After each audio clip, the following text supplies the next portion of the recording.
Hello दोस्तों, हमारे YouTube channel पर आप सबका स्वागत है। आज मैं आप लोगों के लिए लाई हूँ प्रदोष व्रत कैसे किया जाता है।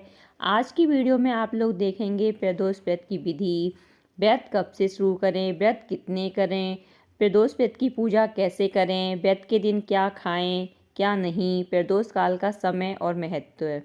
प्रदोष व्रत भगवान शिव को अर्पित है, अत्यंत फलदायी व्रत है। ये हर महीने की त्रयोदशी तिथि शुक्ल पक्ष और कृष्ण पक्ष को रखा जाता है। इस दिन सायंकाल के समय शिवजी और माता पार्वती की पूजा करने से सभी कष्ट दूर हो जाते हैं। प्रदोष व्रत आप पहली बार रखने जा रहे हैं तो सुबह ब्रह्म मुहूर्त में उठें, स्नान करके स्वच्छ कपड़े पहने, कपड़े हल्के गहरे रंग के पहने। काला रंग कभी भी पूजा में नहीं पहनना चाहिए। घर के मंदिर में दीपक जलाकर संकल्प लें, मैं आज प्रदोष व्रत भगवान शिव की कृपा के पाने के लिए या आपकी जो मनोकामना है उसे भगवान को बताएं और उनके समक्ष प्रार्थना करें कि मेरी मनोकामना पूर्ण हो जाएगी। मैं 11, 21, 24 जो साल में प्रदोष व्रत पढ़ते हैं उतने व्रत रखूंगी, उसका संकल्प भगवान के सामने लें। दिन भर फलाहार या निर्जला व्रत अपनी क्षमता अनुसार रखें। इस व्रत में नमक का सेवन नहीं करना चाहिए। सायंकाल मीठा कुछ बनाएं, भगवान शिव को वही उसका भोग भी लगाएं। खीर, हलवा, शिव जी को सफ़ेद चावल की खीर बहुत पसंद है। प्रदोष काल सूर्यास्त से लगभग 45 मिनट पहले और बाद का समय होता है। मान्यता है कि इस समय भगवान शिव कैलाश पर देवताओं के साथ आनंद तांडव करते हैं। जो भी इस समय पूजा करता है शिव जी उसकी मनोकामना पूर्ण कर। शिव जी की पूजा करते समय शिवलिंग को गंगाजल से स्नान कराएं, बेलपत्र चढ़ाएं। बेलपत्र सदैव 3 पत्तियों वाला चढ़ाएं। धतूरा, आँख के फूल, सफ़ेद चंदन अर्पित करें। धूप दीप जलाएं। ओम नमः शिवाय मंत्र का 108 बार जाप करें। प्रदोष व्रत कथा सुने या पढ़ें। अंत में शिवजी और माता पार्वती की आरती करें। हमेशा ध्यान रखें, शिवलिंग पर हल्दी और कुमकुम ना चढ़ाएं। तुलसी पत्र शिवजी को अर्पित ना करें और सबसे बड़ा नियम है मन में शुद्ध भाव रखें। महीने में 2 प्रदोष व्रत आते हैं, शुक्ल पक्ष में और कृष्ण पक्ष में। त्रयोदशी के दिन यह व्रत रखे जाते हैं। प्रदोष व्रत भगवान शिव को अर्पित है। पौष महीना या पूष महीने को छोड़कर आप किसी भी महीने के शुक्ल पक्ष से ये व्रत शुरू कर सकते हैं। प्रदोष व्रत दोनों ही रखने चाहिए। साल में 24 प्रदोष व्रत पड़ते हैं। अपनी श्रद्धा के अनुसार आप 11 प्रदोष, 21 प्रदोष या 24 व्रत रख सकते हैं। जितने व्रत का संकल्प लिया है उतने व्रत रखने के बाद आप अगले प्रदोष पर उद्यापन कर सकते हैं।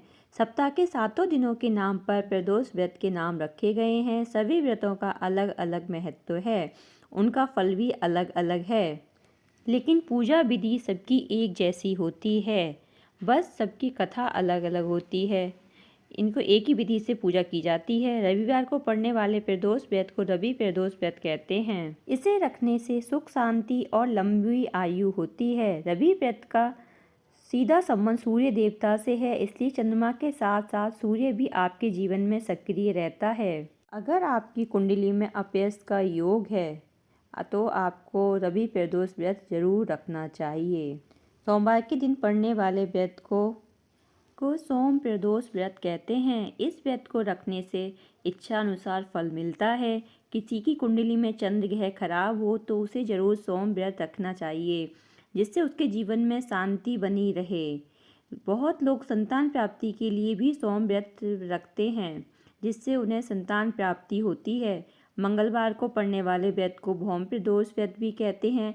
इस दिन स्वास्थ्य संबंधित परेशानियों से मुक्ति पाई जाती है, कर्ज से भी मुक्ति मिलती है। बुधवार को पड़ने वाले प्रदोष को बुध या सौम्यवार भी कहते हैं। इस व्रत को शिक्षा या ज्ञान प्राप्त के लिए किया जाता है। गुरुवार को पड़ने वाले व्रत को गुरु प्रदोष व्रत कहते हैं। आपकी कुंडली में बृहस्पति ग्रह नीच भाव में है, अशुभ प्रभाव पड़ रहा हो, यह व्रत करना चाहिए। पितरों का आशीर्वाद, शत्रु और खतरों के नाश के लिए व्रत किया जाता है। शुक्रवार को पड़ने वाले व्रत को शुक्र प्रदोष व्रत कहते हैं। इस दिन व्रत रखने से जीवन में सौभाग्य की वृद्धि होती है, हर काम में सफलता मिलती है। शनिवार को पड़ने वाले व्रत को शनि प्रदोष व्रत कहते हैं। इसे रखने से योग्य और भाग्यशाली पुत्र की प्राप्ति होती है। अक्सर इसे शनिदेव को प्रश्न करने के लिए भी करते हैं। व्रत के दिन क्रोध, झूठ बोलने से बचना चाहिए। लहसुन, प्याज, मांसाहार का सेवन घर के सदस्यों को भी नहीं करना चाहिए।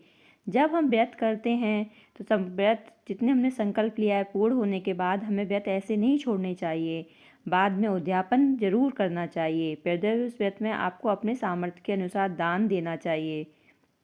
आप लोगों को आज की स्टोरी अच्छी लगी हो तो वीडियो को लाइक करें, सब्सक्राइब करें और कमेंट में हर हर महादेव लिखें।